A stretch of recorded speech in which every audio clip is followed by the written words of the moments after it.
This is the world of the Highlander blockchain. The prologue. The chain is not merely a financial or governance tool, it is the final evolution of power itself. What began as an experiment in decentralized trust became an unrelenting system of conquest, codifying authority, erasing ambiguity, and reducing human existence to immutable transactions. It is a world where power is not inherited, negotiated, or shared. It is taken. At its core, the chain is an autonomous, quantum-secured ledger that governs all aspects of identity, wealth, and governance.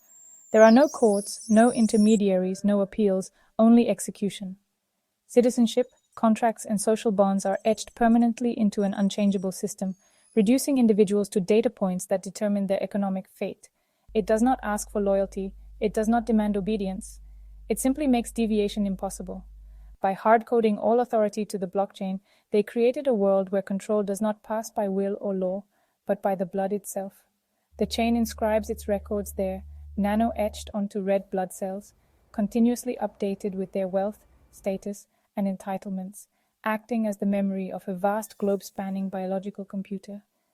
Each individual's blockchain key is their DNA, acting with their nano-enhanced blood to encode their data.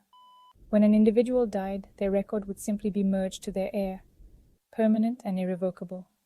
Inheritance is obsolete. No courts, no wills, only blood, DNA. The oligarchs envisioned dynastic dominance, but what the architects of the system did not anticipate was its logical conclusion. Power is never stable, never sated. Death is no longer an event, it is an acquisition, and power is not given, it is taken. And so power is possessed only by those ruthless enough to claim it. To claim what another possesses, one must take their blood, literally. Without it, their holdings remain locked, inaccessible, forever sealed by quantum encryption.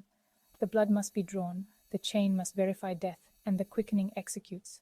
A total absorption of assets, rights, credentials, relationships, and power, truly their very identity, into the victor's ledger. No permission, no mediation, no escape. Power flows only through the act of conquest. To ascend, one must spill blood and take in the essence of another's existence, biologically and economically. This is the ultimate truth of the chain. Power always concentrates, the system itself ensures it. Power does not share. In the end, there can be only one. The city hums, not with the noise of engines or voices, but with the silent current of transaction flows, the ceaseless transfer of wealth and ownership, the pulse of a system that has long outgrown its architects. From above, it resembles a neural lattice, glass monoliths linked by fiber optic nerves, their surfaces slick with algorithmic light. From below, it is a fortress of absolute order, where existence itself is a function of verified possession. Everything is owned. A man walking the boulevard does not merely occupy space, he is registered as moving mass, cross-referenced against zoning permissions, behavioral indexes, and risk assessments. His credit-worthiness determines his gait, whether he strides with the confidence of a mid-tier corporate asset or shuffles with the careful restraint of the unaligned. The street itself logs his presence, adjusting tax allocations in real time, charging micropayments for municipal upkeep, silently marking his passage through a world that measures and bills for every second of existence. In the lower tiers, where the unverified barter in the shadows, the air is thick with the scent of coolant leaks and burned-out circuits, the discarded wreckage of obsolete technology stripped for its last usable bits. Here, survival is an exercise in strategic insignificance, never earning too much, never drawing too many eyes. Most people wear the colors of the megacorp, whose hit squads were supposed to avenge their deaths, though in practice those smart contracts tend to resolve with a lump sum payout rather than any recovery. Blood can't be unmingled anyway. Above them, the oligarchs hold their court in glass towers engineered to withstand both time and treachery. They do not govern, they own. And ownership is power. They do not hold meetings. They orchestrate acquisitions. They do not build, they consolidate. The scientific elite, their faces ageless and surgically optimized, grace the walls of public plazas and curated media cycles, boasting inherited resumes that stretch back across generations of perfectly arranged mergers. Yet those who hold the highest trusts, who control the city's arteries of commerce and information, never venture out without a small army. The system does not prevent violence, it merely ensures that every action has a price. Celebrities, media assets engineered for social consumption, float in this rarefied air, their value assessed by the minute. They are less people than they are brands, their public identities distilled into economic abstractions, their presence in any room an act of strategic leverage. They smile in calculated intervals, their relationships algorithmically optimized for maximum yield, knowing that their freedom is only as secure as their shareholder protections.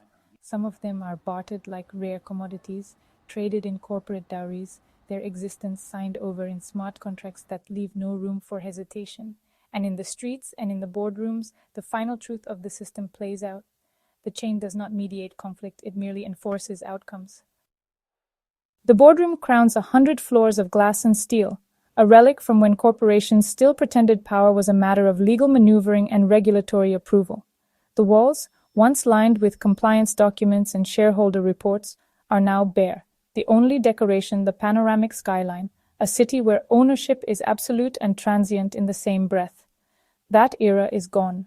There is no regulation, no oversight, no authority beyond the chain itself. The old systems of arbitration and intervention have long since been abandoned, unnecessary relics in a world where disputes resolve themselves with perfect finality.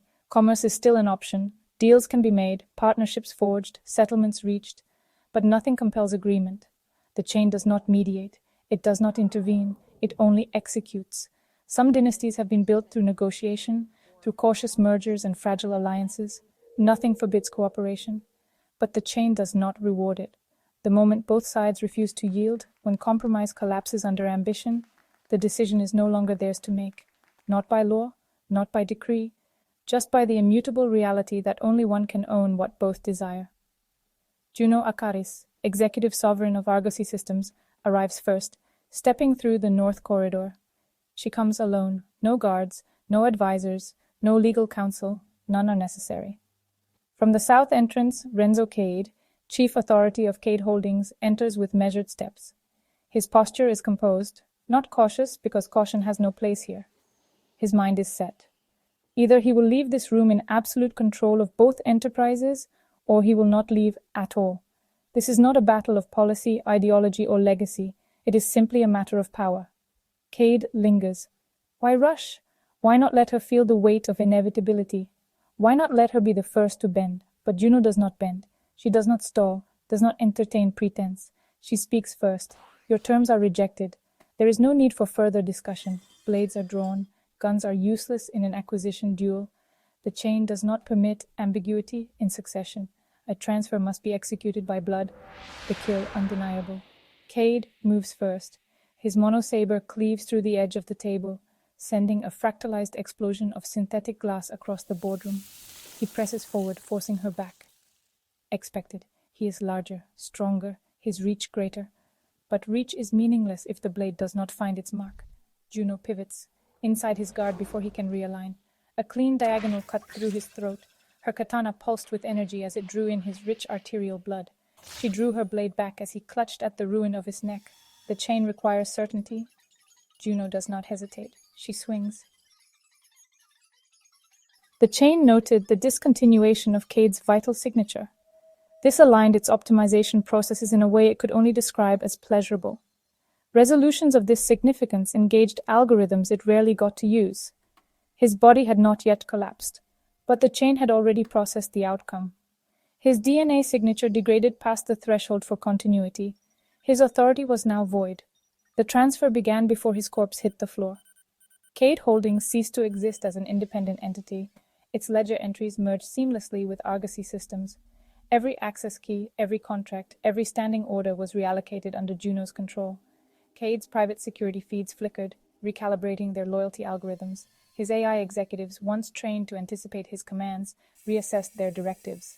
The employees of Cade Holdings, millions of them, from high-level strategists to the indentured laborers working off generational debts, were reassigned without ceremony.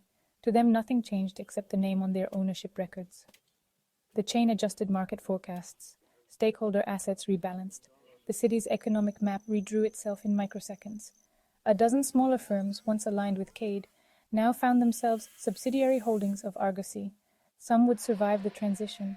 Others, redundant in the new hierarchy, would be liquidated within the hour. Cade's personal accounts dissolved. his biometric signatures erased from corporate access, his name delisted. Within seconds, it was as if he had never existed. The chain does not acknowledge legacy, only possession. The blockchain was never designed to be a tool of oppression. That was its greatest triumph. No one needed to intend this outcome for it to emerge. It was built to be trustless, to strip human error from commerce, to make contracts absolute. But in removing human fallibility, it also removed human exception. There was no consideration, no context, no forgiveness, only execution. Every aspect of life, wealth, status, belonging became a function of recorded truth, the immutable ledger defining existence itself.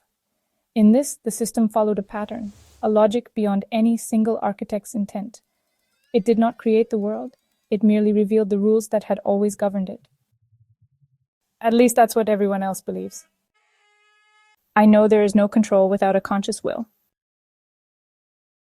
Like all, I was born served the system, my blood full of its transactions, my heartbeat powering its algorithm. But I was born enlightened, not in the religious sense, but in the way that a child born into fire understands pain without needing to be burned. I saw the system for what it was, before I had the words to define it. I could sense the patterns in it, and so I did what no one else could. I disappeared. No employment history, no verified education, no property, no debt, no social relationships. The blockchain records me as an anomaly, an entry without transactions, an existence without footprint, a statistical ghost. The chain is indifferent to me. It needs inputs to react. The city sprawls beneath me, a grid of light and logic, towering glass spires pulsing with the silent heartbeat of the chain. Wealth, power, identity, all reduced to perfect verification, cold and inarguable. No trust, no doubt, just execution. From my perch atop an abandoned relay station, I watched the transaction flow, a network of power shifting hands in real time. In the city's arteries of carbon fiber and autonomous transit, the indentured move through their designated pathways, their movements dictated by efficiency calculations rather than personal choice. The infrastructure adapts to their ranking.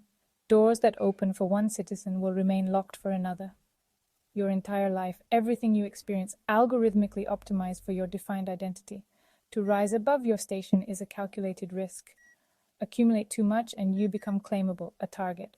No one outside the oligarchic stratum truly owns anything. They lease their existence from those above them, trading compliance for stability. Some sell their labor, others their loyalty. Some sell their futures outright, taking on kill-switch smart contracts that erase the possibility of disobedience. But through it all flows the blood. It is the will of the world. Great men try to game it, to guard their power, to restrict the weapons that can take it. They cow the masses with fear. Down in the alleys, urchins barter their lives, whispering myths of escape, of systems that can be cheated, of identities that can be reset. But they all delude themselves. The chain recognizes only power. The chain recognizes only blood. Its will cannot be denied. There is no escape, no revolution, no rebellion. The blood must be claimed. It calls to me